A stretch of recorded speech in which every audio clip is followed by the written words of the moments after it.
సంవత్సరాల తరబడి government job కోసం వేచి చూస్తున్నారా? కేవలం 8 నెలల్లో మీ కల నెరవేర్చుకోండి. వెంటనే కింది నంబర్స్‌కి కాల్ చేయండి.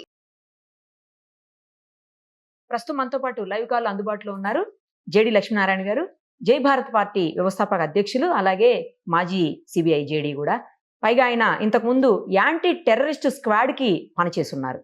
ఆయనతో మాట్లాడదాం. ఆపరేషన్ సింధూర్ పై ఆయన ఏం చెప్తారో ఒక్కసారి చూద్దాం. సార్ నమస్తే అండి. నమస్తే నిరుపమ గారు. సార్, మొత్తానికి యుద్ధం మొదలైంది అని అనుకోవచ్చా? ఎందుకంటే ఆపరేషన్ సింధూర్ తోటి ఎక్కడెక్కడైతే పాకిస్తాన్ ఉగ్రవాదులు ఉన్నారో వాళ్ళందరినీ తుడిచిపెట్టేయాలి అని చెప్పేసి భారత ప్రభుత్వం నిర్ణయం తీసుకున్నట్లు కనిపిస్తా ఉంది. రాత్రి 1:05 నుంచి 1:30 వరకు కూడా కాల్పులు జరిగాయి అని చెప్పి మన ఆర్మీ అధికారులే ఇప్పుడు ప్రెస్లో మాట్లాడారు. సో దీన్ని ఎలా చూడాలి సార్? అసలు ఆపరేషన్ సింధూర్ ఎక్కడి వరకు వెళ్ళబోతోందని అనుకుంటున్నారు సార్ మీరు? ఆపరేషన్ సింధూర్ ని ప్లాన్ చేసి విజయవంతంగా ఎగ్జిక్యూట్ చేసిన మన భారతదేశ రక్షణ దళాలకు, వారిని మార్గదర్శనం చేస్తూ వారి వెంట ఉన్న ప్రధానమంత్రి గారు, తర్వాత రక్షణ మంత్రి గారు, హోంమంత్రి గారు, తర్వాత national security advisor Ajit Doval గారు, మిగతా వారందరికీ కూడా మొట్టమొదటిసారిగా మనం అభినందనలు తెలియజేయాలి.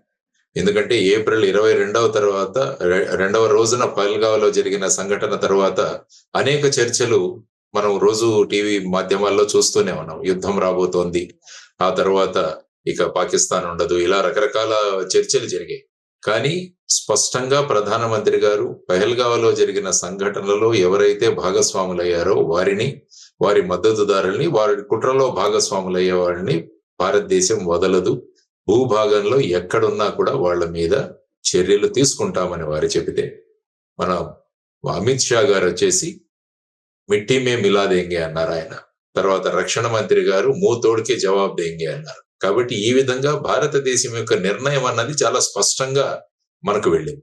ఎప్పుడు కూడా భారతదేశం ఉగ్రవాదానికి వ్యతిరేకంగా పనిచేస్తుంది. దేశంలో ఉన్న నాగరికులు కానీ వారి మీద కాదు, ఉగ్రవాదం మీద భారతదేశం ఎప్పుడు కూడా ఉక్కుపాదం మోపాలన్న కాంక్షతో ఉంటుంది. కాబట్టి ఈ మధ్య రోజుల్లో అనేక రంగాలు, అంటే మనం జనరల్ గా ముప్పేట దాడి అంటే మీరు చూసుకుంటే దౌత్యపరంగా మనం అనేక చర్యలు తీసుకున్నాం. దౌత్యపరంగా వాళ్ళ వీసాలు రద్దు చేయడం, తర్వాత వాళ్ళ ఎంబసీలో స్ట్రెంగ్త్ తగ్గించడం, ఆ తర్వాత వచ్చేసి ఇండస్ వాటర్ ట్రీటీ ఏదైతే ఉందో దాన్ని అబెన్స్ లో పెట్టడం, తర్వాత మన భూభాగాన్ని, మన గగనతలాన్ని వాళ్ళ విమానాలు రానివ్వకపోవడం, వాళ్ళ షిప్స్ ఏవైతే ఉన్నాయో నౌకలు మన పోర్ట్లోకి రానివ్వకపోవడం, ఇలా రకరకాల చర్యలు మనం తీసుకున్నాం. ఆ తరువాత దౌత్యపరంగా ఈ చర్యలు తీసుకుంటూ అంతర్జాతీయ స్థాయిలో పాకిస్తాన్ని మళ్ళా ఒకసారి ఎక్స్పోజ్ చేశాం. అంటే ఈ పెహల్గావ్ దాడి వెనకాల, ఈ ఉగ్రవాదుల వెనకాల పాకిస్తాన్ ఐఎస్ఐ మరియు పాకిస్తాన్ దేశం కూడా ఉందని అన్ని దేశాలను మనం చెప్పడం వల్ల సుమారుగా 153 దేశాలు భారతదేశానికి మద్దతుగా పలికాయి. ఆ తర్వాత యునైటెడ్ నేషన్ సెక్యూరిటీ కౌన్సిల్లో నిన్న జరిగిన మీటింగ్ లో పాకిస్తాన్ ని మళ్ళా ఏకాకి చేసి వాళ్ళను తూర్పారబట్టారు నిన్న మీరు చూస్తే. ఆ తర్వాత పాకిస్తాన్ పార్లమెంట్ లోనే వాళ్ళ ఎంపీలే మాట్లాడారు, మనం ఎక్కడ యుద్ధం చేస్తాం, మీ ఎంపీలే రాలేదు ఇక్కడికి, మన దగ్గర డబ్బులు ఎక్కడ ఉన్నాయి, ఈ విధంగా మాట్లాడారు. సో ఇదంతా కూడా సైకలాజికల్ వార్ఫేర్ అన్నమాట. ఆ తర్వాత వాణిజ్య పరంగా కూడా అనేక చర్యలు, తర్వాత అంతర్జాతీయ సంస్థల నుంచి వాళ్ళకి నిధులు రాకుండా ప్రయత్నాలు కూడా మనం చేస్తున్నాం. జయశంకర్ గారు ముఖ్యంగా మనం ఇక్కడ మాట్లాడుకోవాలి. తర్వాత నిర్మలా సీతారామన్ గారు కూడా ఏషియన్ డెవలప్మెంట్ బ్యాంకుతో వాళ్ళతో మాట్లాడడం, తర్వాత FATF అనే సంఘటన ఏదైతే ఉంటుందో ఫైనాన్షియల్ టాస్క్ ఫోర్స్ అన్నది, వాటిని కూడా ఫైనాన్షియల్ యాక్షన్ టాస్క్ ఫోర్స్, అంటే ఏ దేశం అయితే ఉగ్రవాదాన్ని ప్రోత్సహిస్తుందో, మనీ లాండరింగ్ ను ప్రోత్సహిస్తుందో అటువంటి దేశాలకు బయటి దేశాల నుంచి, బయటి సంస్థల నుంచి నిధులు రాకుండా వీరు చేస్తుంటారు. దాన్ని గ్రే లిస్ట్ అంటాము, తర్వాత వచ్చేసి రెడ్ లిస్ట్ అంటాం. కాబట్టి పాకిస్తాన్ ఇప్పుడు గ్రే లిస్ట్ లో తీసుకురావాలన్న ప్రతిపాదన జరుగుతుంది. కాబట్టి ఈ విధంగా వాళ్ళని ఆర్థికంగా, ఆ తర్వాత మనం అందరం మిలిటరీ ఏం చేస్తుందంటే, ఈ రోజు ఉదయం మీరు అన్నట్టు ఉదయం 1:05 వారు వెళ్ళి ఈ విధంగా 9 స్థావరాలు, ఇంతకు ముందు బాలాకోట్ అన్న ప్రాంతానికి మాత్రమే పరిమితమై ఉన్నాం. కాబట్టి ఈసారి పాక్ ఆక్యుపైడ్ కాశ్మీరు, దాంతో పాటు పాకిస్తాన్ భూభాగంలో కూడా ఈసారి వెళ్ళాం. సుమారుగా 5 పాక్ ఆక్యుపైడ్ జమ్మూ అండ్ కాశ్మీర్ లో, తర్వాత 4 అంతర్జాతీయ బార్డర్ దాటుకొని కూడా మనం వెళ్ళాం. సుమారుగా 100 కిలోమీటర్లు కూడా లోపలికి వెళ్ళి ఈసారి యాక్షన్ తీసుకోవడం జరిగింది. అందులో అనేక మంది ఉగ్రవాదులు ప్రాణాలు కోల్పోయారని, తర్వాత ఇప్పుడు జరిగిన బ్రీఫింగ్ లో ఆ విజువల్స్ కూడా ఇచ్చారు. ఎందుకంటే పాకిస్తాన్ ప్రతిసారి అంటుంది మాకేం జరగలేదు, ఊరికే భారతదేశం కల్లబుల్లి కబుర్లు చెప్తుంది. దానికోసం విజువల్ ఎవిడెన్స్ కూడా ఈరోజు అక్కడ ఇవ్వడం జరిగింది. వీటిని కరెక్ట్ గా ఐడెంటిఫై చేయడం, తర్వాత ఇవి ఉగ్రవాద సంస్థలు అన్నవి గుర్తించి వాళ్ళ ఇన్ఫ్రాస్ట్రక్చర్, వాళ్ళ బిల్డింగ్స్ అని తెలుసుకొని స్పష్టంగా చెప్పారు. మన దాంట్లో మేము ఎక్కడా కూడా మిలిటరీ ఇన్స్టలేషన్స్ కానీ ప్రజలకు సంబంధించినవి కానీ వాటి మీద మేము దాడులు జరపలేదు. కాబట్టి ఇదంతా మనం చూసుకుంటుంటే ఏం తెలుస్తుందంటే భారతదేశం ఈ 22వ తారీఖు నుంచి ఈ విధంగా క్యాలిక్యులేషన్స్ చేసి అజిత్ డోవల్ గారి నేతృత్వంలో, సిడిఎస్ గారి నేతృత్వంలో ఇవన్నీ కూడా ప్లాన్ చేసి ప్రధానమంత్రి గారి ఆమోదంతో ఈ చర్యలు తీసుకోవడం అన్నది భారతదేశం ఎప్పుడు కూడా ఉగ్రవాదానికి వ్యతిరేకిస్తుంది అన్నది సుస్పష్టమైన మెసేజ్ చెప్పాం. ఇది ఫేజ్ 1 మాత్రమే అన్నది కూడా చెప్పాం. అంటే చాలా మంది అనుకోవచ్చు ఇది అయిపోయింది ఇంకేం ఉండదు. కాబట్టి ఇది ఫేజ్ 1 మాత్రమే. ఆ తరువాత ఇది కొనసాగాలి. యాక్చువల్ గా అంటే కేవలం మిలిటరీ దాడులు మాత్రమే కాదు, మనం ఏ విధంగా అంతర్జాతీయంగా దీని మీద ప్రెషర్ సృష్టించాలో అది మరిచిపోకుండా దీన్ని ముందుకు తీసుకువెళ్ళగలిగితే ఏంటంటే పాకిస్తాన్ లోని ఉగ్రవాదాన్ని మనం బయటికి తీయొచ్చు అన్నది ప్రధానంగా భారతదేశం ముందుకు తీసుకువెళ్లాలన్నది మనం కోరుకోవాలి. సార్ యాక్చువల్లీ ఈ రోజు మాక్ డ్రిల్ పెట్టున్నారు మొత్తం దేశవ్యాప్తంగా పలు ప్రాంతాల్లో, మనకు కూడా హైదరాబాద్ లో ఒక 4 ప్లేసెస్ లో పెట్టున్నారు. దాన్ని కూడా ఆపేసినటువంటి పరిస్థితి. అంటే ఆపరేషన్ సింధూర్ ని కంటిన్యూ చేస్తారు అనే ఒక మెసేజ్ ని ఇస్తున్నట్ట సార్, లేకపోతే దీన్ని ఇంకా తీవ్రతరం చేయబోతున్నారనా? అసలు ఏ రకమైన మెసేజ్ ఇచ్చారు సార్? పెట్టినటువంటి మాక్ డ్రిల్ ఎందుకు ఆపాల్సిన పరిస్థితి వచ్చింది? ముఖ్యంగా ఏంటంటే మాక్ డ్రిల్ అన్నది 1971వ సంవత్సరం నుంచి తర్వాత మళ్ళా మొదటిసారిగా మనం అమలు చేస్తాం. అందువల్ల ఏంటంటే చాలా ప్రిపరేషన్స్ అవ్వాలి. యాక్చువల్ గా మనకు ఏంటంటే ఆల్రెడీ ఒక యాక్షన్ తీసుకున్నాం, ఆపరేషన్ సింధూర్. కాబట్టి పాకిస్తాన్ ఏ విధంగా ప్రతిస్పందిస్తుంది అన్నది కూడా మనం చూడాల్సిన అంశం. కాబట్టి ఇటువంటి సమయంలో మాక్ డ్రిల్స్ అన్న వాటిని పెట్టి మళ్ళా పబ్లిక్ ని పెద్ద ఎత్తున రోడ్ల మీదకి తీసుకురావడం ఇవన్నీ కూడా కాకుండా సోషల్ మీడియా ద్వారా అనేక మెసేజ్లు చేస్తున్నాయి. మనకి ఏమైనా బాంబు దాడులు కానీ ఏమైనా జరిగితే ఏ విధంగా ప్రికాషన్స్ తీసుకోవాలని అక్కడ మన ఢిల్లీ నుంచే కూడా కొన్ని వీడియోస్ కూడా రిలీజ్ చేయడం జరిగింది. అక్కడ ఉన్న వివేక్ శ్రీవాత్సవ్ గారని director general of civil defence, ఆయన మా బ్యాచ్మెంటే. సో తను వీడియోస్ కూడా పెట్టడం జరిగింది ఏ విధంగా చర్యలు తీసుకోవాలి. కాబట్టి ఇప్పుడు ఆల్రెడీ మనం యాక్షన్ లో దిగాం కాబట్టి ప్రతి చర్యలు ఏ విధంగా ఉంటాయి అన్నదాన్ని పబ్లిక్ ను రోడ్డు మీద తెచ్చి మళ్ళా కాలేజెస్ లో, స్కూల్స్ లో తీసుకొచ్చి చేయడం కన్నా కొద్దిగా ఇది చూద్దాం అన్న దాని విధంగా వాటిని తాత్కాలికంగా పోస్ట్పోన్ చేయడం జరిగింది. ఆ తర్వాత ముఖ్యంగా ఇప్పుడు పాకిస్తాన్ ఆపరేషన్ సింధూర్ కి వాళ్ళు ఎల్ఓసిలో, లైన్ ఆఫ్ కంట్రోల్ లో వాళ్ళు ఆర్టిలరీ ఫైరింగ్స్ చేస్తున్నారని మనం వింటున్నాం. కొంతమంది మన పౌరులు మరణించడము, తర్వాత వచ్చేసి గాయపడడం కూడా జరిగిందని చూస్తున్నారు. ఆ తర్వాత ఇప్పుడే జరిగిన బ్రీఫింగ్ లో కూడా వారు ఏం చెప్పారంటే మేము మళ్ళా కూడా బ్రీఫింగ్స్ చేస్తాము అని అన్నారు. అంటే దీంట్లో కూడా మనం అంతర్యం గమనిస్తే అందులో అక్కడ నుంచి వచ్చే రిపోర్ట్స్ ఏవైతే ఉంటాయో, అంటే ఎంత డ్యామేజ్ మనం చేశాం, ఎంతమందిని అక్కడ మట్టుబెట్టాం, ఆ తర్వాత పాకిస్తాన్ ఏం చర్యలు ఆలోచిస్తుంది, ఇవన్నీ కూడా చెప్పి భారతదేశ పౌరులు ఏ విధంగా సతర్కంగా ఉండాలని చెప్పి కూడా చెప్పే అవకాశం. కాబట్టి పాకిస్తాన్ ఈ చర్యలతో ఆల్మోస్ట్ డిమోరలైజ్ అయిపోయింది. వాళ్ళేదో మాట్లాడుతున్నారు, ఎందుకంటే మాట్లాడాలి, మేకపోతే గాంభీర్యాన్ని ప్రదర్శించాల్సిన అవసరం ఉంది వాళ్ళ మీద. కాబట్టి మేము కూడా సరి అయిన టైంలో, కరెక్ట్ టైంలో మేము కూడా చర్యలు తీసుకుంటామని వాళ్ళు చెబుతున్నారు. కానీ ఇప్పుడు మొత్తం అంతర్జాతీయంగా ఈ రోజు చూస్తే యునైటెడ్ స్టేట్స్ భారతదేశాన్ని సమర్థించింది, ఇజ్రాయెల్ భారతదేశాన్ని సమర్థించింది, మిగతా అన్ని దేశాలు కూడా భారతదేశానికి సెల్ఫ్ డిఫెన్స్ ఉంది. కానీ దీన్ని ఇంకా ఎస్కలేట్ చేయనివ్వకండి అని ఒక రిక్వెస్ట్ కూడా ప్రపంచ దేశాలు మనల్ని చేస్తుంది. సో ఈ విధమైన పరిస్థితుల్లో ఇప్పుడంతా కూడా పాకిస్తాన్ ఏ విధంగా రిప్లై ఇస్తుందన్న దాని మీద భారతదేశం యొక్క చర్యలు ఉండబోతున్నాయి. తర్వాత ఇంకా స్పెసిఫిక్ ఇన్ఫర్మేషన్లు ఏవైనా చేయాల్సిన ఉంటే వాటి మీద కూడా ఈ ఆపరేషన్ సింధూర్ అన్నది ఫేజ్ 2 కూడా అవ్వచ్చు. ఇది వెంటనే ప్రొలాంగ్డ్ గా జరగాలి. అంటే ముఖ్యంగా మిలిటరీ పరంగా కాకపోవచ్చు కానీ దౌత్య పరంగాను, వాణిజ్య పరంగాను ఆ ప్రెషర్ అన్నది మనం కొనసాగిస్తూ పాకిస్తాన్ వాళ్లే స్వయంగా వాళ్ళ దగ్గర ఉన్న టెర్రరిస్ట్ బేసుల్ని వాళ్లే కూలగొట్టే విధంగా మనం భారతదేశాన్ని వాళ్ళ కాళ్ళ దగ్గరికి తీసుకురావాలి అన్నది భారతదేశం ఆలోచించే విధానం అని నేను అనుకుంటాను. ఆ విధమైన పరిస్థితి కూడా వస్తుంది త్వరలో, నది నా అంచనా. సార్ కొంతమంది అనవసరంగా భయపెట్టిస్తున్నారో లేకపోతే మరి ఏం చెప్పదలుచుకున్నారో తెలియదు కానీ ఒక 2-3 వారాల పాటు చాలా ప్రాబ్లం అయిపోతుంది, ప్రత్యక్ష యుద్ధం వచ్చేస్తుంది, మిలిటరీ మొత్తం దిగిపోయి ఏదేదో జరిగిపోతుంది, ఇక్కడ బాంబులు పడిపోతాయి, హైదరాబాద్లో కూడా బాంబులు పడిపోతాయి, ఏకంగా హుస్సేన్ సాగర్లో కూడా బాంబులు పడిపోతాయి అని రకరకాలైనటువంటి కామెంట్లు చేస్తూ 2-3 వారాలకు సరిపడా నిత్యావసరాలన్నీ దగ్గర పెట్టుకోండి, ప్రజలు బయటకు రావడానికి కూడా ఇబ్బంది పడతారు, ఇట్లాంటి కామెంట్స్ చేస్తా ఉన్నారు. అది ఎంతవరకు నిజం సార్?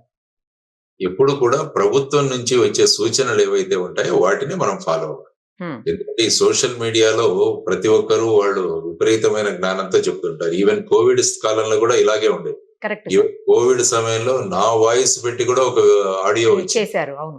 అంటే ఆ విధంగా కొంతమంది ఉంటారు ఈ విధంగా వాళ్ళ ప్రభావాన్ని చూపించడానికని. కాబట్టి ప్రభుత్వం ఏదైతే మెసేజెస్ పెడుతుందో, ప్రభుత్వం ఏదైతే ఆథెంటిక్ వీడియోస్ ఏదైనా పెడుతుందో, ఆథెంటిక్ గా ప్రభుత్వం ఏదైతే సూచనలు ఇస్తుందో వాటిని ఫాలో చేయాల్సిన అవసరం. కాబట్టి వీరందరూ కూడా భయాందోళనలు సృష్టించి ప్రజలందరూ మార్కెట్లకు వెళ్ళిపోయి అక్కడి నుంచి కూరగాయలన్నీ కొనుక్కొనేసి నిత్యావసర వస్తువులు కొనేసుకొని బ్యాంకులో ఉన్న డబ్బులు విత్డ్రా చేసుకుని ఇవన్నీ కూడా ఒక రకమైన ఆనందాన్ని కొంతమంది పొందుతుంటారు. ఆ విధంగా చేసే చర్యలు ఇవి. కాబట్టి వీటి మీద ప్రజలు నమ్మకం పెట్టుకుంటే ప్రభుత్వం ఎప్పుడైనా సూచనలు ఇవ్వాలంటే అది స్పష్టంగా ఈరోజు ఎలాగైతే ఇప్పుడు ప్రెస్ బ్రీఫింగ్ మనం చూసాము, లేకుంటే ప్రెస్ ఇన్ఫర్మేషన్ బ్యూరో ద్వారాను, లేకుంటే ఐఎండ్బి మినిస్ట్రీ నుంచి కానీ స్పష్ట సూచనలు ఇస్తుంది. వాటిని ఫాలో అవ్వాల్సిన అవసరం ఉందన్నది ప్రజలకు మనం సూచన తెలియజేయడం అవసరం. మిసైల్స్ నంబర్స్ తో సహా చెప్పేస్తున్నారు సార్. ఈ మిసైల్ పడిపోతుంది, ఆ మిసైల్ పడిపోతుంది, ఈ నెంబర్ తో మిసైల్, ఆ నెంబర్ తో మిసైల్ అని. అది వింటుంటే అసలు ఏ నాలెడ్జ్ తో చెప్తున్నారో కూడా అర్థం కావట్లేదు వాళ్ళు. బట్ అది ప్రజల్లో ఒక రకమైన భయాందోళనలు రేకెత్తిస్తుంది. మీరు అన్నట్లు రకరకాలైనటువంటి నిత్యావసరాల మీద, మిగతా వస్తువుల మీద కూడా స్కేర్సిటీ పడి అవి రేట్లు పెరిగిపోయే అవకాశం కూడా ఉంటుంది కదా సార్ అనవసరంగా. సో ఈ విధంగా ఏంటంటే మార్కెట్ లో ఆర్టిఫిషియల్ ఇది తయారు చేసి ఆ విధంగా బూస్టప్ చేసే ప్రయత్నాలు కూడా చేస్తుంటారు చాలా మంది. సో ఏంటంటే ఆర్థికంగా ఇంకా షాపుల్లో అమ్మకానికి పోని వస్తువులన్నిటి ఈ సందర్భాన్ని వినియోగించుకొని మనం అమ్మేద్దాం అన్న ప్రయత్నాలు కూడా జరుగుతుంటాయి. సో కాబట్టి ప్రజలందరికీ మీ ద్వారా సూచన ఏంటంటే ప్రభుత్వం యొక్క సూచనల కోసం మనం వెయిట్ చేద్దాం అన్నది మనం ఆలోచించుకోవాలి.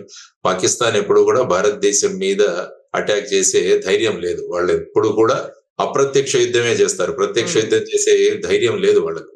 అందుకనే వాళ్ళు ఇంతకు ముందు కూడా చూస్తే ఉగ్రవాద దాడులు కానీ, లేకుంటే ఈ నార్కోటిక్స్, ఈ మాదక ద్రవ్యాలు మన దేశానికి పంపించడం కానీ, లేకుంటే ఫేక్ కరెన్సీని భారతదేశంలో పుష్ చేయడం కానీ ఇలాంటివి చేస్తుంటారు వాళ్ళు. సో ఆ విధంగా ఫుల్ ఫ్లెడ్జ్డ్ యుద్ధం అన్నది నేను మొదటి నుంచే చెబుతున్నాను, అది రాదు. దానికి ఈ రోజు భారతదేశం స్పందించిన విధానం కూడా స్పష్టంగా ఉంది. మనకి టెర్రరిస్టులు టార్గెట్ గా, టెర్రర్ క్యాంప్స్ టార్గెట్ గా, టెర్రరిస్ట్ ఇన్ఫ్రాస్ట్రక్చర్ టార్గెట్ గా భారతదేశం లిమిటెడ్ యాక్షన్ తీసుకుంది. ఎక్కడ మిలిటరీ స్ట్రక్చర్స్ కానీ, పబ్లిక్ చెందిన బిల్డింగ్స్ కానీ మేము టార్గెట్ చేయలేదు. ఎందుకంటే మళ్ళా పాకిస్తాన్ విక్టిమ్ కార్డు తీస్తుంది. ఈ విధంగా నష్టపోయాము, ఈ విధంగా మేము విక్టిమ్స్ గా ఉండిపోయాము అని కార్డు తీయకుండా భారతదేశం సుస్పష్టంగా చెప్పింది, our fight is against terrorism, our fight is against terrorist infrastructure, our fight is against indoctrination, our fight is against terror base camps, our fight is against terror launch pads అన్నది సుస్పష్టంగా operation Sindoor phase 1 లో తెలియజేశారు. ఇప్పుడు వాళ్ళ reaction బట్టి next phases ఉంటాయన్నది మనం ఆలోచించుకోవాలి. సార్ ఒకవేళ నిజంగానే ప్రత్యక్ష యుద్ధం వచ్చింది అనుకున్నా కూడా అది ప్రతి స్టేట్ ని, లేకపోతే ప్రతి సెంటర్ ని, అంటే లైక్ హైదరాబాద్, వైజాగ్ ఇలా, లేకపోతే బెంగళూరు, లేకపోతే చెన్నై, ఇలా అన్ని సెంటర్స్ ని కూడా ఇబ్బంది పెట్టేటువంటి పరిస్థితి, లేదంటే అన్ని సెంటర్స్ ని కూడా నాశనం చేసేటువంటి పరిస్థితులు ఉంటాయా సార్? అసలు ముందు వాళ్ళ విమానం మన భూతలం, మన గగనతలంలోకి రావాలి కదా. వాళ్ళు ఏదైనా చేయాలంటే వాళ్ళు ముఖ్యంగా చేసేది ఏంటంటే వైమానిక దాడులు చేస్తారు. వాళ్ళు వాళ్ళ భూభాగం వదిలి భారతదేశంలోకి రాగానే వాళ్ళకు విమానాలు కూలిపోతాయి. There is no doubt. ఆ విధమైన రాడార్ సిస్టమ్ ఉంది మన దగ్గర, ఆ విధమైన మిసైల్ సిస్టమ్ ఉంది, ఆ విధంగా ఎయిర్ క్రాఫ్ట్ లను ఐడెంటిఫై చేసే సిస్టమ్స్ ఉన్నాయి, మనం సర్ఫేస్ టు ఎయిర్ మిసైల్స్ ఉన్నాయి మన దగ్గర. కాబట్టి ఆ విధమైన పరిస్థితులు అన్నవి రావు. ఇది కేవలం ఒక ముందు చర్య, ప్రజలు కూడా అప్రమత్తంగా ఉండాలన్నది. యాక్చువల్ గా నేను ఏమంటానంటే ఈ సివిల్ డిఫెన్స్ అన్నది మన పాఠ్యాంశంలో కూడా ఒక భాగం అవ్వాలి. ప్రతి సంవత్సరం కూడా వీటిని ప్రాక్టీస్ చేయాలి. కాబట్టి ఏంటంటే నాగరికులు అప్రమత్తం అవుతారు. మనం ఎటువంటి జాగ్రత్తలు తీసుకోవాలన్నది, ఇటువంటి డిసిప్లిన్ వస్తే పబ్లిక్ లో రేపు ఏదైనా సూచన ఇచ్చినా కూడా అందరూ ఫాలో అవుతారు. అంటే ఒక రకమైన సూచనను పాటించే ఒక తత్వాన్ని ప్రజల్లోకి తీసుకురావడం చాలా ముఖ్యం. అటువంటివి ఈ సివిల్ డిఫెన్స్ డ్రిల్స్ అన్నమాట. సో ఆ విధంగా ఇప్పుడు ప్రభుత్వాలు కూడా ఆలోచించాలి, పాఠ్యాంశంలో ఒక భాగం చేయాలి వీటిని.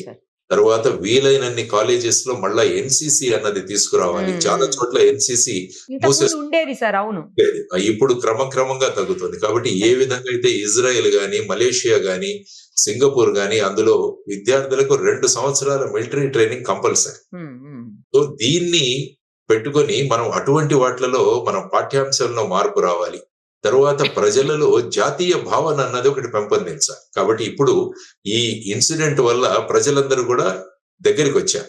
అవును సార్. కాబట్టి ఈ విధంగా ఏకమైన ప్రజలను మళ్ళా కులాలని మతాలని విడిపోకుండా జాతీయ భావనలు వీళ్ళలో తీసుకొచ్చి నేషనలిజం దిశగా ప్రజలను తీసుకువెళ్ళడానికి కూడా దీన్ని ఉపయోగించుకొని మనం చేయగలిగితే ఏమవుతుందంటే మన కేవలం ఇటువంటి ఉగ్రవాద దాడులు కాదు, సమాజంలో జరిగే ఏ అన్యాయాన్నైనా కూడా ప్రజలు కలిసి ఎదుర్కోగలరు అన్న భావనలు మనం తీసుకురాగలిగితే అప్పుడు అది నిజమైన జాతీయవాద విధానంగా నేషనలిజం వైపు మనం ప్రజలు తీసుకోవడానికి ఈ అవకాశాన్ని వినియోగించుకోవాలని కూడా నేను అంటున్నాను. కరెక్ట్ చెప్పారు సార్. సార్ ఇప్పుడు ఈ మాక్ డ్రిల్స్ కానీ లేదా సివిల్ డిఫెన్స్ చేసేటువంటి డ్రిల్స్ కానీ అవి రియల్ గా అనిపించేలాగా చేస్తారు కదా సార్. అవి వాటి వల్ల ఎంతవరకు ఉపయోగం ఉంటుంది అని కూడా ఒక చర్చ నడుస్తూ ఉంది సార్. అనవసరంగా భయపెట్టించడం తప్పించి దీనివల్ల ఉపయోగం ఏముందని కొంతమంది మాట్లాడారు. లేదు, రాబోయే యుద్ధానికి వీళ్ళని సన్నద్ధం చేస్తున్నారని కొంతమంది మాట్లాడుతున్నారు.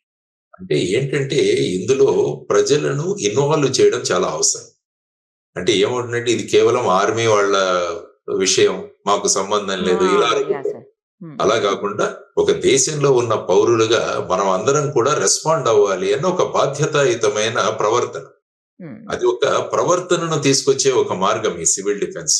అది ఎలాగా తెలుసు, మనకు యుద్ధం రాదు, అందులో ఏమీ జరగదని. అయినా కూడా సందర్భం వచ్చింది కాబట్టి దాన్ని ఉపయోగించుకొని ప్రజల యొక్క ఆలోచన విధానం, వాళ్ళ ప్రవర్తనలో ఒక సుసూత్రీకరణ తీసుకురావడం, ఒక క్రమశిక్షణ తీసుకురావడం అన్నది ముఖ్యంగా దీనిలో ఉన్న ప్రధానమైన ఉద్దేశం. కాబట్టి చెప్పేవాళ్ళు చెబుతూనే ఉంటారు రకరకాల వాళ్ళు. ఎందుకంటే మన దాంట్లో దేశం గురించి ఆలోచించే తత్వం తగ్గిపోతుంది. మనం ఎప్పుడు కూడా మన ఇల్లు మనది ఆలోచిస్తున్నాం. కాబట్టి ఇప్పుడు దేశం గురించి ఆలోచించాల్సిన పరిస్థితి వచ్చింది. కాబట్టి కనీసం ఎప్పుడైనా కూడా మన గోడలను బద్దలు కొట్టుకొని మనం దేశం యొక్క అభివృద్ధి, దేశం పట్ల మన అభిమానము, వీటి దిశగా మనం అందరం కూడా ముందుకు వెళదామన్నది అందరూ ఆలోచించాల్సిన అంశం. కాబట్టి ఈ అతి తెలివితేటలు ఉన్న కొంతమంది ఈ విధంగా ప్రతిదాన్ని విమర్శించే వాళ్ళు ఉంటారు.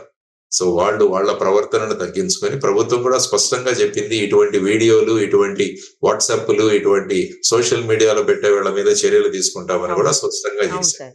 కాబట్టి అటువంటి అతి ఉత్సాహపరులను కూడా మనం నియంత్రించాలి అన్నది మనం ఆలోచించాలి. సార్ ఇప్పుడు ఈ ఆపరేషన్ సింధూర్ తోటి పిఓకే ఏదైతే ఉందో పాక్ ఆక్యుపైడ్ కాశ్మీర్ ని మనం ఇంకా కంప్లీట్ గా మన అధీనంలోకి తెచ్చుకునే, అంటే ఇది కంటిన్యూ చేస్తే మన అధీనంలోకి తెచ్చుకునే అవకాశం అనుకోవచ్చా సార్?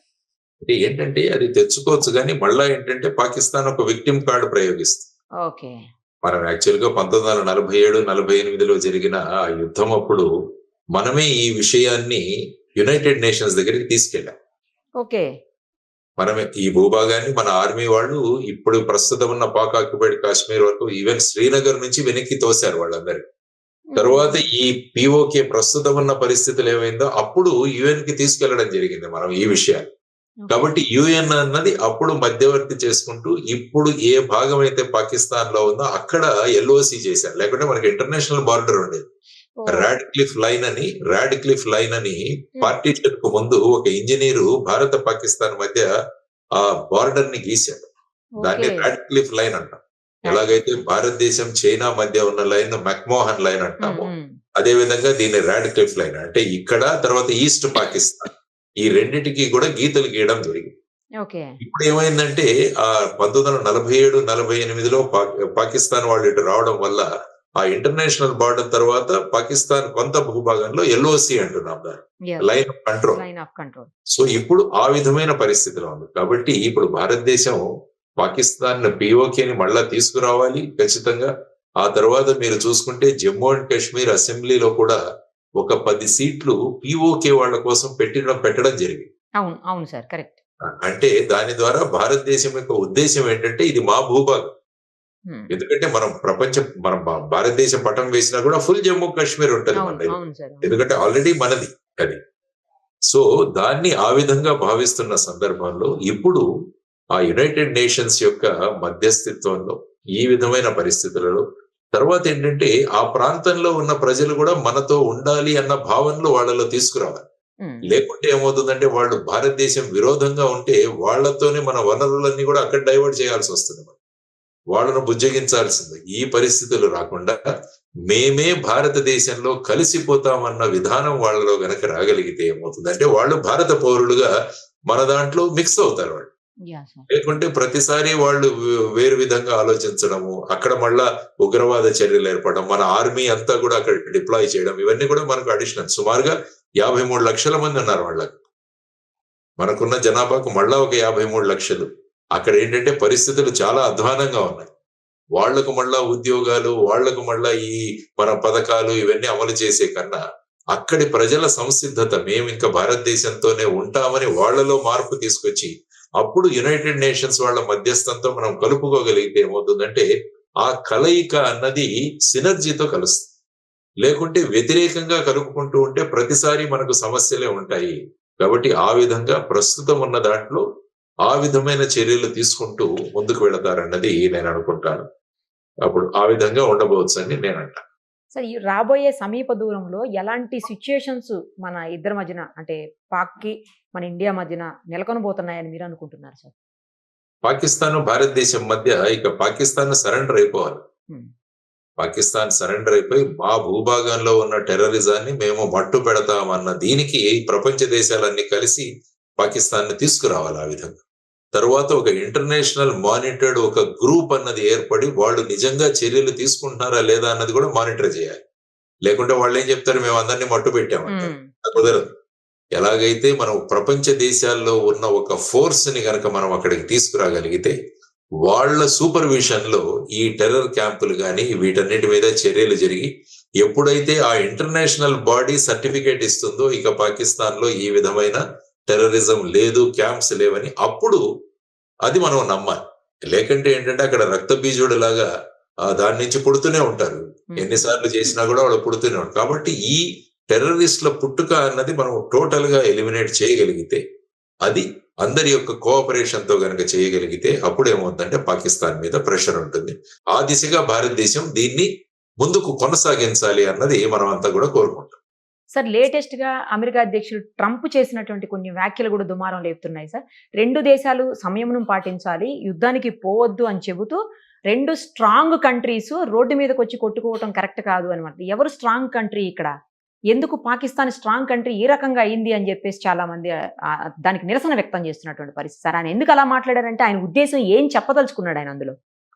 ఎందుకంటే పాకిస్తాన్ అన్నది అమెరికాతో చాలా రోజులు దగ్గరగా ఉండేది. సార్, ముఖ్యంగా ఆఫ్ఘనిస్తాన్ లో వాళ్ళు అక్కడ ప్రభుత్వాన్ని కూలదోయడానికి కమ్యూనిస్టు ప్రభుత్వాన్ని, అప్పుడు తాలిబాన్ అనే ఒక సంస్థను స్థాపించి పాకిస్తాన్ మద్దతుతో వాళ్ళందరినీ తయారు చేసి అక్కడ పంపించారు. తర్వాత ఈ తాలిబానే ఏకుకు మేకై కూర్చో. ఈ తాలిబాన్ వాళ్లే వెళ్లి మళ్ళా 2001 లో వాళ్ళ ట్విన్ టవర్స్ ని వాటిని అటాక్ చేయడంలో వీళ్ళందరూ ఉన్నారు. సో వాళ్లను మళ్ళా మట్టు పెట్టడానికి మళ్ళా పాకిస్తాన్ నే ఉపయోగించుకుంది అమెరికా. సో వాళ్లను ఆ విధంగా తయారు చేసిన వాళ్ళు మళ్ళా, ఎందుకంటే ఆ సమయంలో పాకిస్తాన్ యుఎస్ ఫోర్సెస్ వచ్చి ఆఫ్ఘనిస్తాన్ లో ఉన్నాయి తాలిబాన్ కు వ్యతిరేకంగా. సో అప్పుడు మళ్ళా ఏమైంది, ఫైనల్ గా ఇక వీళ్లతో వద్దని చెప్పేసి విత్డ్రా చేసుకున్నారు. కాబట్టి అమెరికన్ ఫోర్సెస్ ఆఫ్ఘనిస్తాన్ లో ఉన్న సమయంలో పాకిస్తాన్ వాళ్ళ మద్దతు ఉండింది వాళ్ళకి. కానీ క్రమక్రమంగా 2021 తర్వాత అది దూరం అయిపోయింది. జో బైడెన్ వచ్చిన తర్వాత వాళ్ళని విత్డ్రా చేసేసారు. సో దానివల్ల ఏమవుతుందంటే పాకిస్తాన్ చాలా దగ్గరగా ఉన్న దేశం. వాళ్ళకి F-16లు కానీ ఇవన్నీ కూడా చాలా సరఫరా చేస్తారు. F-16 విమానాలు ఏవైతే యుద్ధ విమానాలు ఉన్నాయో లేటెస్ట్, వాటన్నింటి కూడా పాకిస్తాన్ కి ఇచ్చి ఉన్నారు. సో అటువంటి పరిస్థితుల్లో పాకిస్తాన్ యొక్క అనుబంధాన్ని, వారితో ఉన్న అనుబంధాన్ని వాళ్ళంత త్వరగా తీసేది. అందుకనే 2 దేశాల గురించి ఇరు దేశాలు మాకు మిత్రులే అని కూడా ట్రంప్ గారు మాట్లాడారు. ఇప్పుడు 2 దేశాల దగ్గర అణ్వస్త్రాలు ఉన్నాయి కాబట్టి మీరు సంయమనం పాటించండి అని కూడా వారు చెబుతున్నారు. జనరల్ గా ఈ 2 దేశాలు అణ్వస్త్రాలు ఉన్న దేశాలు ఈ విధంగా. తర్వాత ఏంటంటే ముఖ్యంగా భారతదేశం ఒక పెద్ద మార్కెట్ అమెరికా. సో ఆ విధంగా భారతదేశం కూడా ఈ మధ్య కాలంలో అమెరికాకు దగ్గర అవుతుంది. భారతదేశం యొక్క ప్రాముఖ్యతను కూడా అమెరికా తెలిసింది. ఎందుకంటే భారతదేశంలో ఉన్నవారే వాళ్ళ MNCs అందరికి కూడా CEOలుగా ఉంటున్నారు. భారతదేశం మీద చాలా ఆధారపడి ఉంటుంది. తర్వాత అక్కడి ప్రోడక్ట్స్ కూడా ఇక్కడ మార్కెట్ ఎక్కువగా ఉంటుంది. కాబట్టి భారతదేశాన్ని దూరం చేసుకోగలదు. కానీ ప్రపంచ దౌత్యం ఎలా ఉంటుందంటే అటు అమెరికా కావచ్చు, ఇటు చైనా కావచ్చు, ఇటు రష్యా కావచ్చు, వారి ప్రాబల్యం పెంచుకోవడానికి వాళ్ళు ప్రయత్నం చేస్తుంటారు. అందుకనే వాళ్ళు పాకిస్తాన్ కూడా ఒక కార్డుగా పెట్టుకుంటారు. సో డైరెక్ట్ గా మేము వాళ్ళని రిజెక్ట్ చేయం. ఇవంతా కూడా వాళ్ళ ఇంటర్నేషనల్ లెవెల్లో జియో పాలిటిక్స్ లో ఇవన్నీ కూడా ఉపయోగిస్తారు. అందుకనే ఈ విధంగా చెబుతున్నారు వారు. కాబట్టి ఇరు దేశాలు కూడా ఈ ఎస్కలేట్ చేయొద్దు, దీన్ని పరిష్కరించుకోండి అని వారు అంటున్నారు. యునైటెడ్ అరబ్ ఎమిరేట్స్ కూడా అన్నారు, మిగతా దేశాలు కూడా కోరుతున్నాయి. కాబట్టి భారతదేశం ఈ రోజు మిలిటరీ చర్యలు చేసింది. కాబట్టి నెక్స్ట్ మిలిటరీ చర్య ఏదైతే ఉంటుందో అది పాకిస్తాన్ యొక్క రెస్పాన్స్ మీద ఆధారపడి ఉంటుందని మనం చూడాలి. Let us see sir. Thank you sir. Thank you so much. Suman టీవీలో మీ పర్సనల్ అండ్ బిజినెస్ ప్రమోషన్స్ కోసం కింది నెంబర్కి కాంటాక్ట్ చేయండి.